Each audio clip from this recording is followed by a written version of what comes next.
he started at the turn of the calendar, right? This year at January Peloton. 1. January 1, and we're very lucky to have him for his first interview. So, about 6 months. What kind of workout has it been so far? A HIIT, a Tabata, yoga, meditation? It's definitely not meditation, I'll tell you that. I would say we're going with cross-training here. So where am I going with that, right?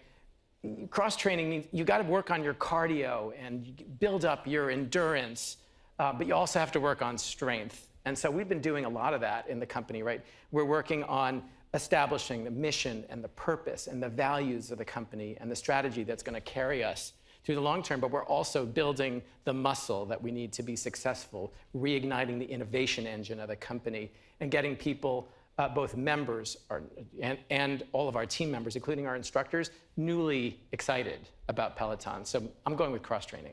I want to talk about Peloton, but I think it's important. Who is Peter Stern, before CEO of Peloton? What's your background? Where'd you come from? How'd you get the job? Why are you the person for the role? Well, I feel like a lot of the things that I've done in my career, Mark, have basically been leading up to this moment. I spent many years in the cable industry. And during that time, working in media and telecom, I really understood the importance in subscription businesses of building a relationship that was a lasting one with every single subscriber. As you know, that's a business where gaining or losing one subscriber can make a great quarter or not a great quarter at the margin. And so that was fantastic for me. And I got a chance to try virtually every function there: product, HR, strategy, corporate development. I went from there and had 7 amazing years here in the Bay Area working for Apple. And we were able to launch a whole bunch of new businesses there. I've heard of them. Right, whether it was Apple TV Plus, or Apple News Plus, or Apple Arcade, or Apple Fitness Plus, or Apple One, or working on Apple Books and iCloud. So again, a chance to apply those subscription skills, but in an entrepreneurial way, in a really exciting company that brought together equipment plus software plus content in innovative ways. So that was a great run and really good practice, I think, for this. I actually spent 1.5 years at Ford. That was also an amazing experience for me to work in an iconic hardware business, right? That's what a car and a truck really is. It's a hardware business. And being so close to that part of the business was great training also for what we have at Peloton, because we are both an equipment company and we're a subscriptions company. So that's what brings me here. You asked how I got here. When I found out there was an opportunity to potentially be a CEO, I raised my hand, I called the company and said, "This is my dream. Give me a shot, coach." So it's no secret that Peloton was a high flyer at the beginning of the pandemic. The company's management at the time thought nobody's ever going back to the gym again. They started building a big facility in Ohio. They overextended, and everything came crashing down when the world economy and businesses began to reopen, right? Now you're sort of trying to rebuild the company, right? What is Peloton today? And how do you fix the prior management's issues with what they left you? Or what did they leave you, and where do you take it from here? Well, let me be clear. I am grateful for prior management. The fact is that the founders of Peloton produced something that created a category, right? Connected fitness didn't exist before John Foley and that team created something that has just beautiful product market fit. Yes, the company grew too large under the circumstances, and my predecessor took a lot of the really hard steps to right-size the company and set us up so that now we can execute on the strategy of empowering people to live fit, strong, long, and happy. And we're doing that for 6 million members in multiple countries. We're in a really good place now to build on that really strong foundation that was established by my predecessors. So what is the strategy? What is Peter Stern's strategy for Peloton? Are you going to keep it a hardware, software, services company? Have you thought about spinning out the hardware and focusing just on the app? What is your vision? Yeah. So let's start with the question of app versus are we an equipment company? And then I'll get to the strategy, which sort of flows from that. So Peloton is a unique company. We have what I'll call our magic formula of equipment plus software plus human coaching. Those 3 ingredients wrapped in a community that is encouraging and results in people feeling motivated to come back and do something that you need some external motivation around. So that combination of equipment plus software and human coaching and that community is what distinguishes us from an app-based fitness or wellness company. And just to be really practical about what that means, if you look at app-based companies in the wellness space, their monthly churn rates are very high. Even at a net churn rate of 5 to 8% is really not uncommon for those services. And so their growth potential is capped. We have, over a 12-month period, delivered about a 1.6% net churn rate. And what that means is that our customers love our product. The investment that they make in themselves and in that equipment with Peloton is something that then results in them being more committed to the product and to their own fitness and wellness. And that physical equipment beckons to them every day to do the right thing by themselves. And again, results in greater longevity, both with how long they stay with Peloton and, of course, if they exercise right, with their lives. That's a little bit about the answer. Yes, we're an equipment company, plus amazing software, plus human coaching with community. We are not, our future is not to try to scale the app at the expense of that equipment business. Now, the strategy. You asked about that, Mark. One, we're about improving member outcomes, right? Helping people get and stay fit and well and strong and happy. There's a lot to that, right? It means we have to keep winning in cardio. We need to extend into more spaces. I talk a lot about strength. It means we need to become an ever more personal coach. Second thing, we need to meet members everywhere. There's been, over the last few years, a bit of retrenching in, for example, our retail presence. But I think there's a lot of opportunity for us to meet people in more places: retail, travel, gyms, internationally, online. And then last but not least, we need to make members for life. Again, that's getting members to make the right choices every day. It's also making sure that we're building an operation system that can ensure that every customer has a flawless experience from the moment they purchase our equipment and through the entire life cycle. How have you begun to reshape Peloton? Obviously, you've only been there 6 months, but what have you been doing? What is a day like in the life of Peter Stern at the office? So the ways that I'm trying to reshape the company and really working with our leadership team on this is building from the ground up an incredibly strong foundation for long-term success. And what does that mean?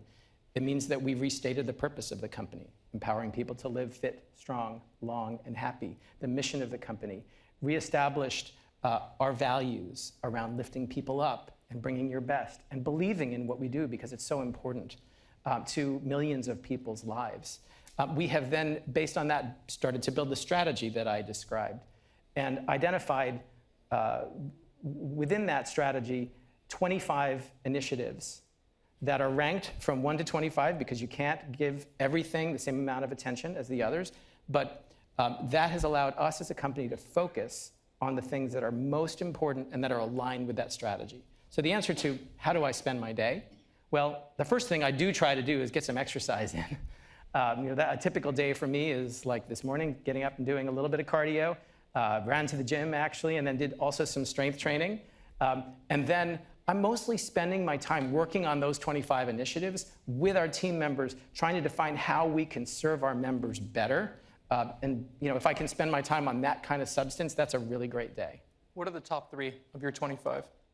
So not going to announce all of the details of these sorts of things, but I'll tell you a little bit about the top one, and that is that we have reignited the innovation engine for us as a company. And so focusing on the products and the experiences that we're going to offer over the next few months is absolutely my number one.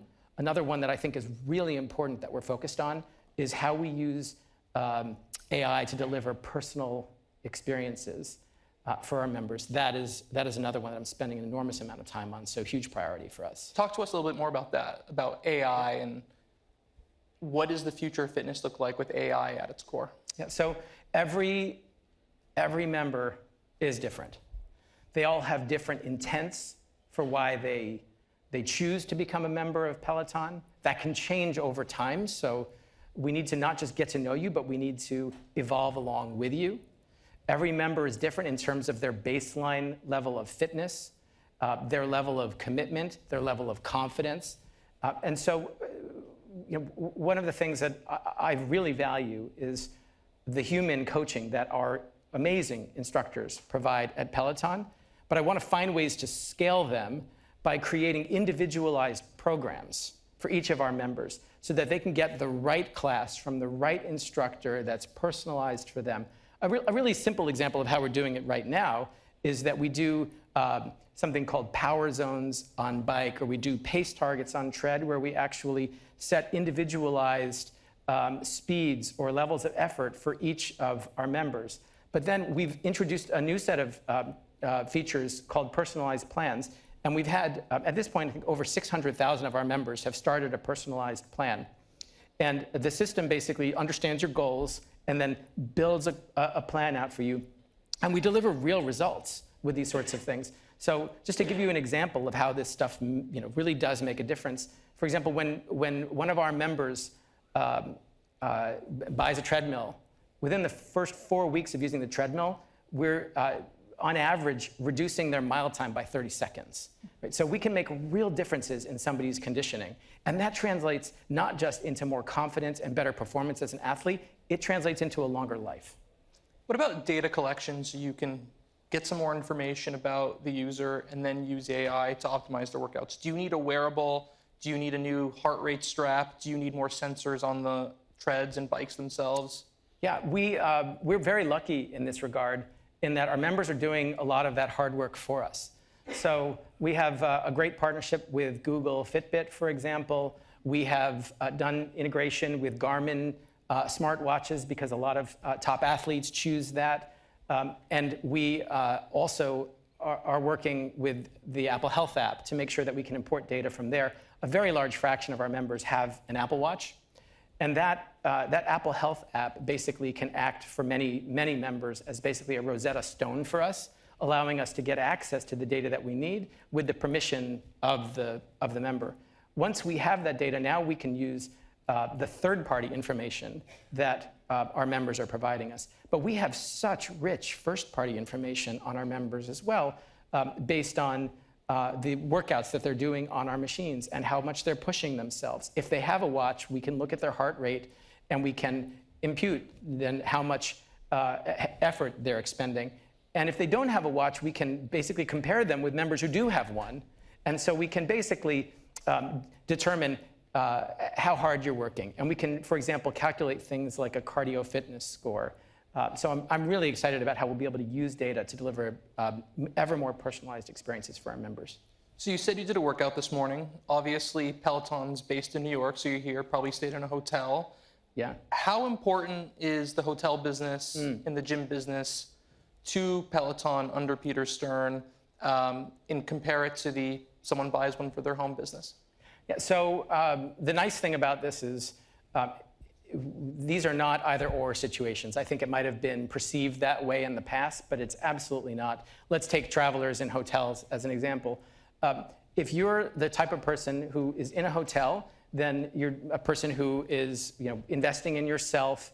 You have some ability to pay for a service, and you're going to a hotel gym. You are really committed to taking care of yourself. That is a situation where we should have Peloton equipment everywhere. I'm really happy with the partnerships we have right now with Hilton and with Hyatt, where we have Peloton equipment in most of their gyms. I do think in hotel gyms, basically, Peloton equipment should be a must-have amenity. It's the sort of thing where you wouldn't even want to stay in the hotel if it doesn't have the Peloton equipment that you count on having at home.